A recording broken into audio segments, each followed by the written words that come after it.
တ်ဆိုးသားဖကိုနန္ဒကာစီစဉ်ချမ်းသာပေးပြီးငကားမင်းသားလေးကတော့ငကိုအတိုင်းပဲအေးအေးချမ်းချမ်းဥပုသ်ဆောက်တည်တွာလာနေမြဲတွာလာနေတာပေါ့ဒီလိုနဲ့နေလာရင်နဲ့တနစ်ကြော်လာတော့မုတ်ဆိုးကြီးကငကားပြမှမနေချင်တော့ဘူးတဲ့လူပြည်ပြန်ချင်လာတော့သူ့သားကိုပြောတယ်သူ့သားကမပြန်ချင်ဘူးပြောတဲ့လူပြည်ကမိခင်တွေညီတွေညီမတွေကိုစိတ်ပူလို့ပါလို့ပြောတော့သူ့သားလည်းလိပ်ပြန်ရတော့တာပေါ့သူ့သားကိုပြောလို့အဆင်ပြေသွားတော့ငကားမင်းကြီးစီကိုသွားပြောကြတယ်လူပြည်ကအိမ်မှာကြံခဲ့တဲ့သားမယားကိုအဆက်အသွယ်ကင်းပြတ်တာကြလာတော့စိတ်ပူကြောင်းပြန်ချင်ကြောင်းပြောတဲ့ငကားမင်းလည်းစိတ်နှလုံးနူးညံ့တဲ့သက်ခံကြောင့်တနာသွားပြီးပေးပြန်မယ်ပေါ့ဒါပေမဲ့လူပြည်ပြန်ရောက်ရင်ငါ့ကိုတွေးခဲ့တဲ့အကြောင်းရှောက်ပြောညွှန်ပြနေမှလူပြည်မှာချမ်းချမ်းသာသာနေရရင်ငါအကြောင်းကိုပြောမှမဟုတ်ဘူးလို့တွေးပြီးမုတ်ဆိုကြီးကိုဗရမ ्या တလုံးလက်ဆောင်ပေးတဲ့မုတ်ဆိုကြီးကလည်းသူ့အသက်ကြီးပြီးမို့ရဟန်းပြုတော့မှမယူလိုကြောင်းပြောတဲ့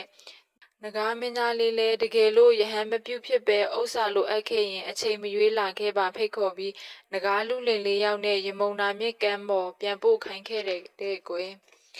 ငကားလူလင်တွေလိပ်ပုတ်ပြီးပြန်သွားတော့တော်လန်အတိန်ဝင်လာကြပြီးရေကန်တစ်ခုကိုမြင်တော့ရေချိုးကြတယ်ငကားပြည်မှာဝတ်လာတဲ့အဝတ်တွေကိုထုတ်ပိုးပြီးတော့ရေကန်နားမှာထားခဲ့တယ်ငကားပြည်က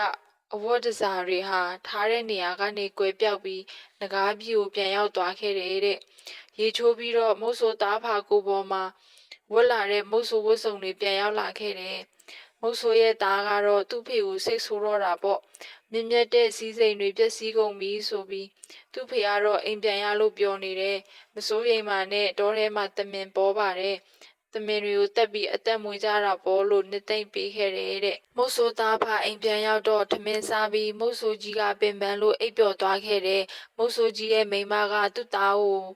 တလောက်တောင်ကြာကြီးပဲသွားတာလဲလို့မေးတော့တာပေါ့ငကားမင်းကြီးကငကားပြည်ကိုခေါ်သွားပြီးစီးစိမ်ချမ်းသာပေးထားခဲ့ကြောင်းဖခင်ကမပြောလို့ပြန်လာကြခြင်းဖြစ်ကြောင်းပြောပြခဲ့တယ်မိခင်ကြီးကငကားပြည်ကလက်ဆောင်မပေးလာဘူးလားလို့မေးတာပေါ့ဗရမ ्या ကြီးလက်ဆောင်ပေးပေမဲ့ဖခင်ဖြစ်သူကသူရဟန်းဝတ်မာလို့ပြောပြီးငင်းခဲ့ကြောင်းပြောပြတာပေါ့မုတ်ဆိုးကြီးရဲ့မိန်းမဒေါသထွက်သွားခဲ့တယ်ချက်ချင်းပဲမုတ်ဆိုးကြီးကိုနိုးပြီးဆူတော့တာပေါ့